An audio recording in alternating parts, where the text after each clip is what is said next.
नमस्कार, आप देख रहे हैं TV9 डिजिटल और मैं हूं पंकज कुमार। हमारे हेल्थ के इस शो में आपका स्वागत है, जिसका मकसद है आप तक हेल्थ से जुड़ी हर जानकारी पहुंचाना और अपने हेल्थ एक्सपर्ट से जानना हेल्दी रहने के टिप्स। हम सब जानते हैं कि हेल्दी रहने के लिए फिजिकल हेल्थ के साथ साथ मेंटली फिट रहना भी काफ़ी ज़रूरी है।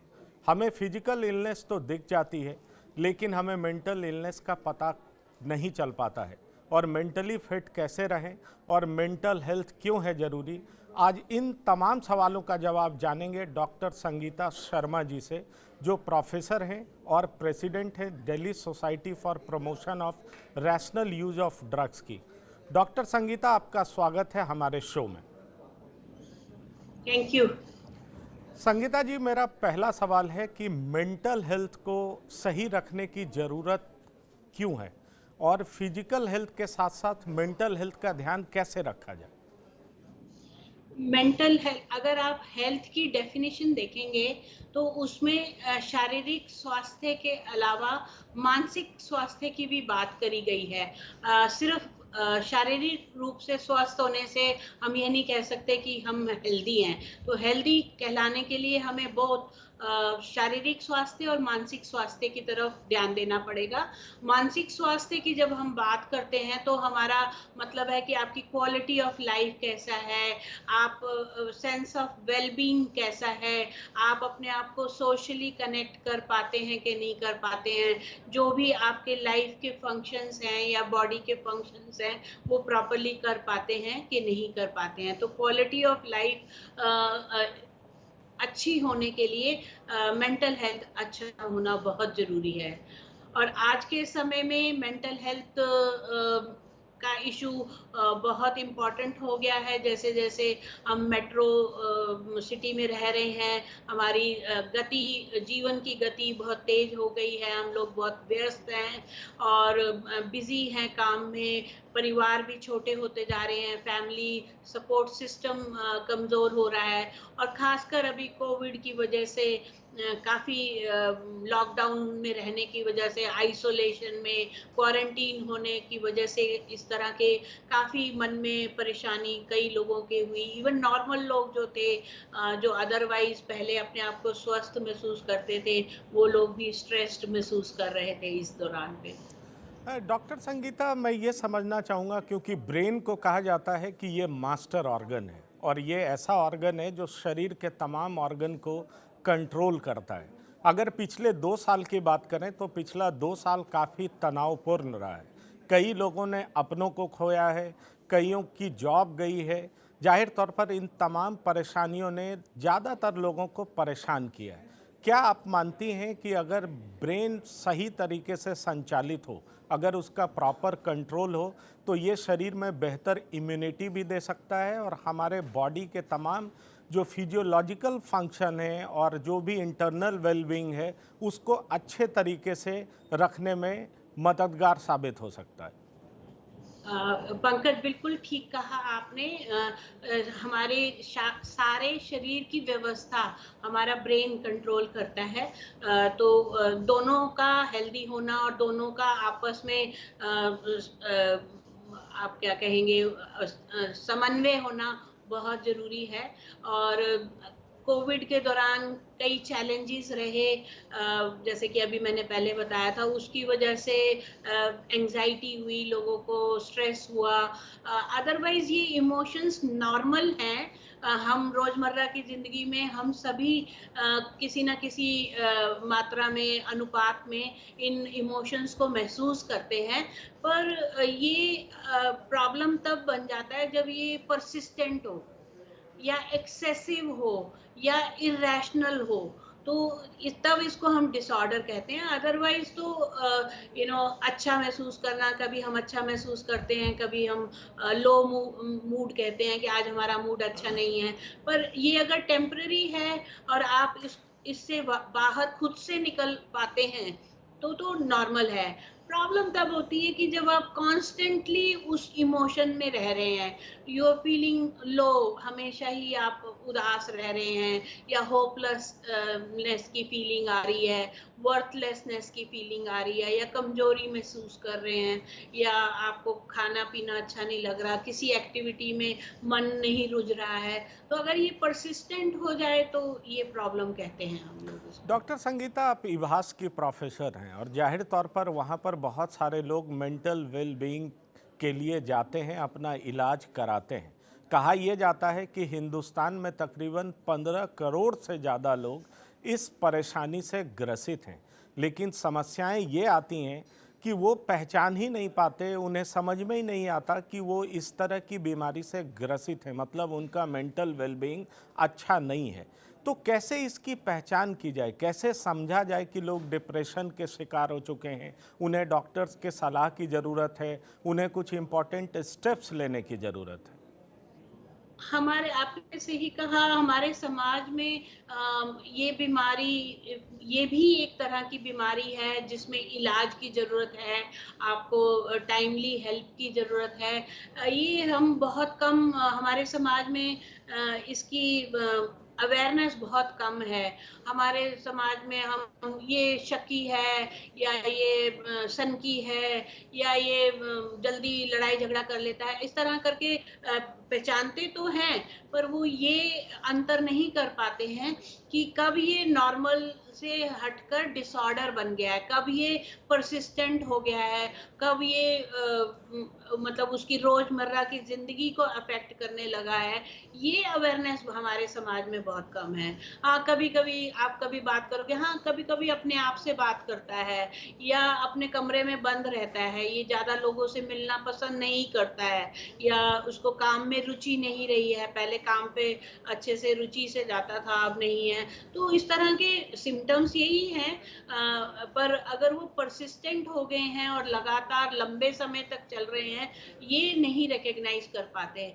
हालांकि जो शारीरिक बीमारियां हैं उनको हम अच्छे से समझते हैं कि बुखार है, खांसी है, पेन है, या कोई और तकलीफ है शरीर के अंग में, इसको ज़्यादातर हमारे समाज में वो बीमारी मानते नहीं हैं, इसलिए डॉक्टर के पास पहुँचने में, सलाह करने में देरी हो जाती है, और उससे थोड़ा और मरीज़ को भी दिक्कतें का सामना करना पड़ता है, प्लस उसकी फैमिली, उसके फ्रेंड्स, केयर गिवर्स जो भी हैं, उनको भी फिर इसी वजह से काफ़ी परेशानियों का सामना करना पड़ता है।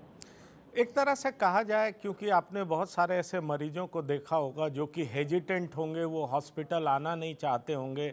वजह ये होगी कि इसको एक टैबू की तरह देखा जाता है, और अगर ख़राब शब्दों में कहें तो थोड़ी सी भी परेशानी हुई तो उसको पागल जैसे शब्दों से पुकारा जाता है, उनको करार दिया जाता है। तो लोग क्यों नहीं समझना चाहते हैं कि फिजिकल हेल्थ के साथ मेंटल वेल बीइंग भी उतना ही इम्पॉर्टेंट है, क्योंकि अगर ब्रेन प्रॉपरली फंक्शन नहीं करता तो जाहिर तौर पर पेट फंक्शन नहीं करेगा, शरीर के तमाम अंग जो हैं प्रॉपरली फंक्शन नहीं कर पाएंगे। हाँ, यहाँ पर मैं यही कहूँगी, जैसे कि समाज में हमारी ये इस बात को मानते नहीं हैं कि ये भी इमोशंस में भी कोई प्रॉब्लम हो सकती है, थॉट्स में कोई प्रॉब्लम हो सकती है, मूड में कोई प्रॉब्लम हो सकती है। अ, शारीरिक बीमारियों के चलते तो हमें मालूम है कि ये टेस्ट करेंगे, ये एग्जामिनेशन करेंगे तो ये आ जाएगा, पर इन चीज़ों को मापने का तो कोई हमारे पास मापदंड नहीं है। ये तो आप जब मरीज आके हमसे बात करता है, अपने बारे में बताता है, विचार किस दिशा में जा रहे हैं, नेगेटिव दिशा में जा रहे हैं, थॉट्स कैसे हैं, मूड हमेशा कैसे रहता है, तब हमें समझ में आता है। पर ज़्यादातर लोग इसको हमारे समाज में काफ़ी एक्सेप्टेबल मानते हैं। अरे वैसे तो ठीक रहता है, कभी-कभी ऐसे होता है, या किसी एक उसकी वजह से ये प्रॉब्लम है। वो दे ट्राई टू सी कि किसी एक एक्सटर्नल रीज़न की वजह से इस तरह का बिहेवियर है। दूसरा, एक मेंटल इलनेस में एक स्किज़ोफ्रेनिया जैसे बीमारी है, उसमें मरीज़ को खुद को ही नहीं पता चलता कि उसको ये परेशानी है। उसको डिनायल ऑफ इलनेस कहते हैं, या लैक ऑफ इनसाइट कहते हैं कि वो अपने अंदर खुद को ही नहीं देख पाता कि उसके थॉट्स, उसका मूड, उसका बिहेवियर, उसका परसेप्शन किस दिशा में जा रहा है। तो एक रीज़न तो ये हो सकता है, पर बाकी हमारे समाज में क्योंकि ये टैबू बना रखा है, ज़रा-सा अगर आप कह दो कि ये साइकियाट्रिस्ट से कंसल्ट कर लो, तो वो बोलते हैं क्या हम मेंटल हैं?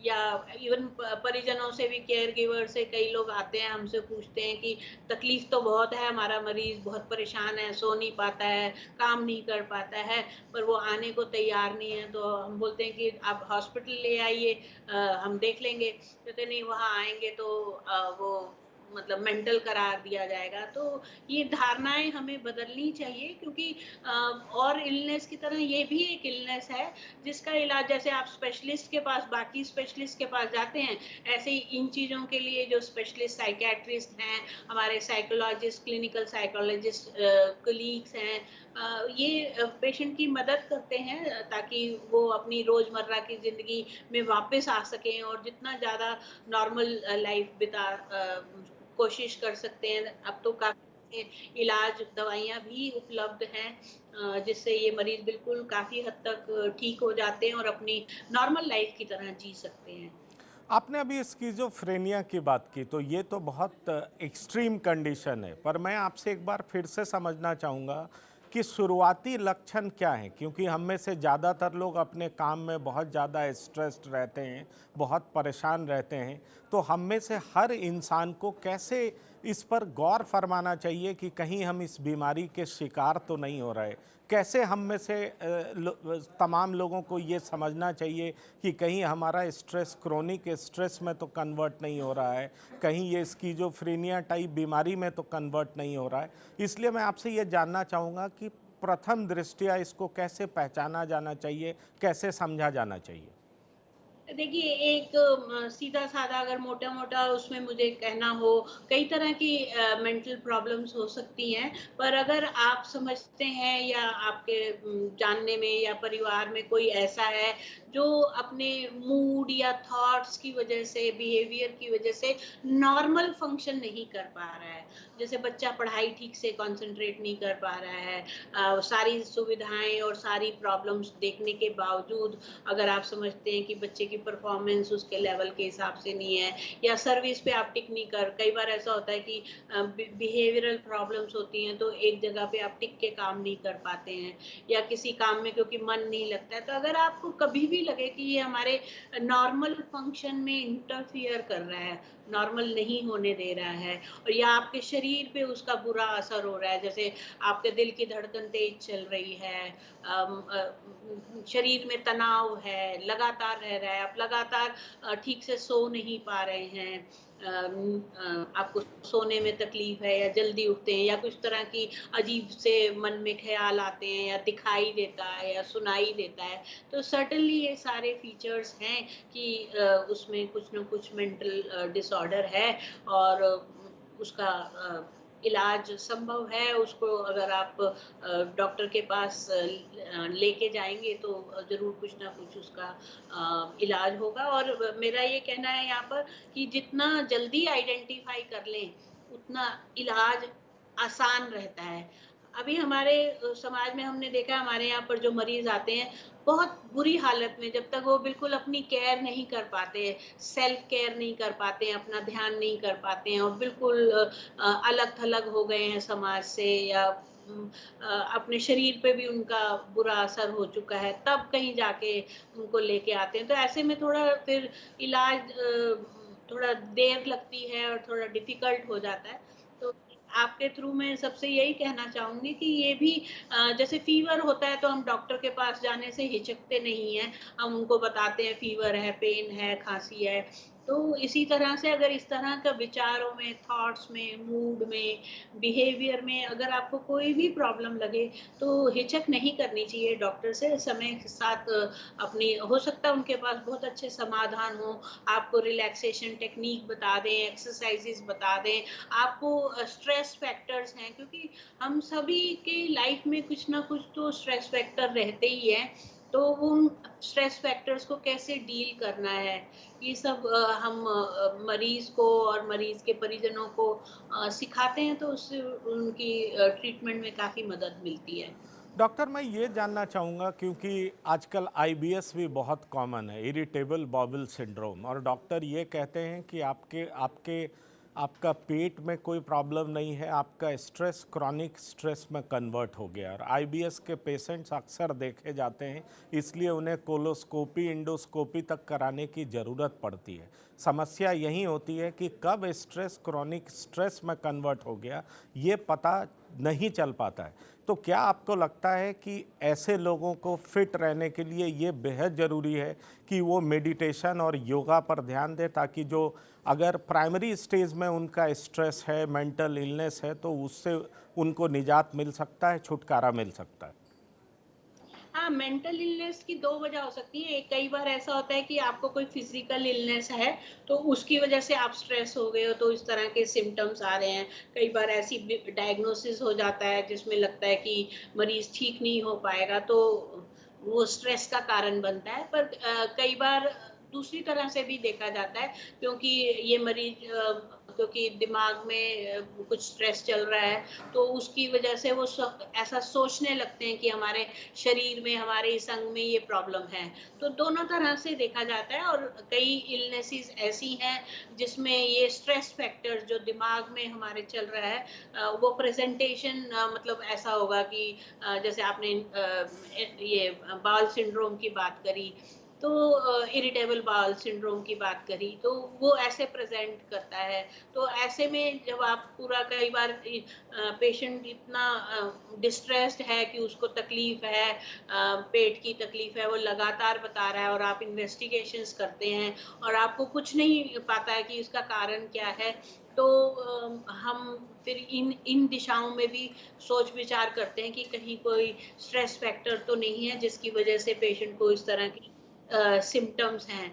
एंड डेफिनेटली ये इस तरह के जो सिम्पटम्स हैं, मेडिटेशन हमारा एक हमारे इंडियन कल्चर का एक पुराना है, रिलैक्सेशन अच्छा होता है, माइंड रेस्ट पे आता है, तो काफ़ी कुछ एक्सरसाइज करने से मूड एलिवेट होता है, तो ये चीज़ें डेफिनेटली हेल्प करती हैं।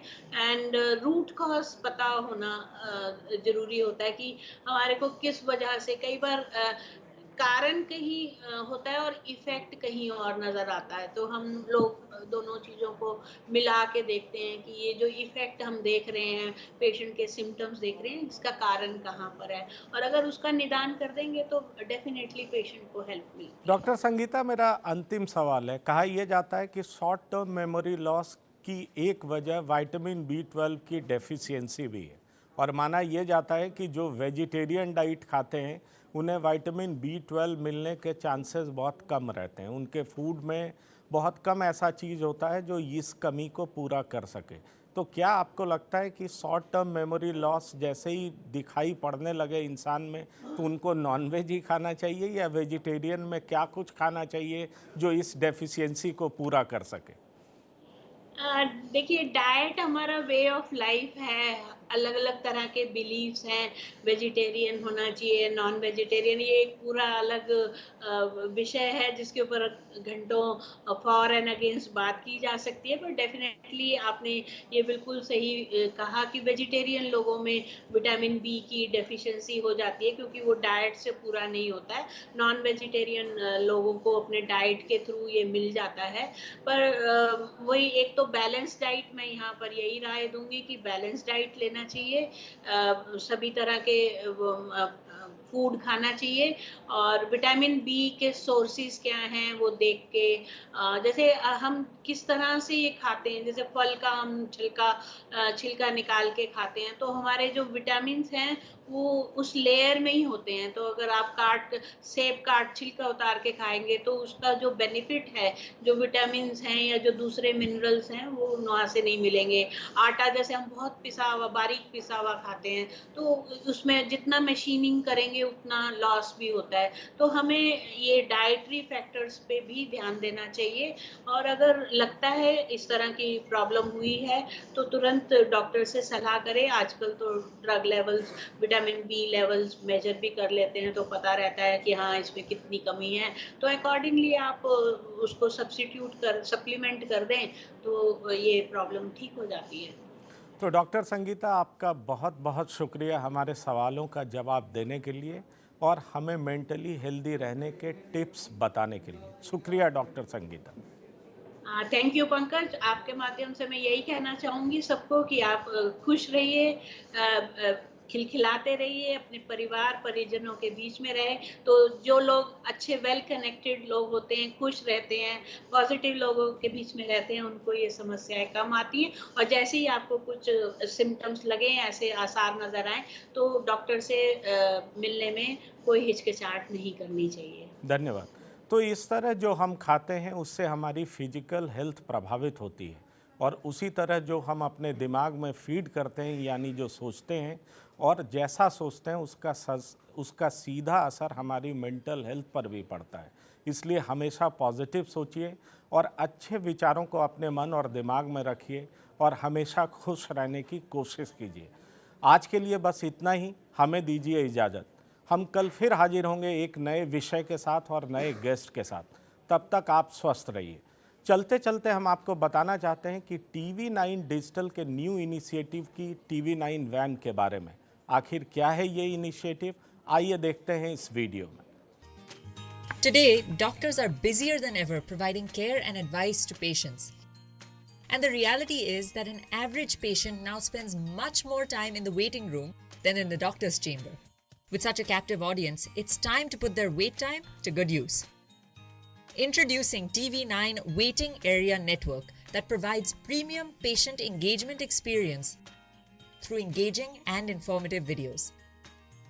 These videos are created keeping in mind an Indian patient seeking medical attention. TV9 Waiting Area Network provides a perfect platform for educating the patients on everything a doctor's practice has to offer while elevating the doctor's brand at the same time. As a doctor, all you need is to have Wi-Fi at your clinic and we'll take care of the rest. We provide you with a TV, a media player, your clinic profile, and a playlist customized as per your practice. Combine all this with the regular news updates from TV9 and you have an awesome branding and marketing tool for your clinic. Write to us at van@tv9.com and we'll get in touch with you to set up our solution at your premises.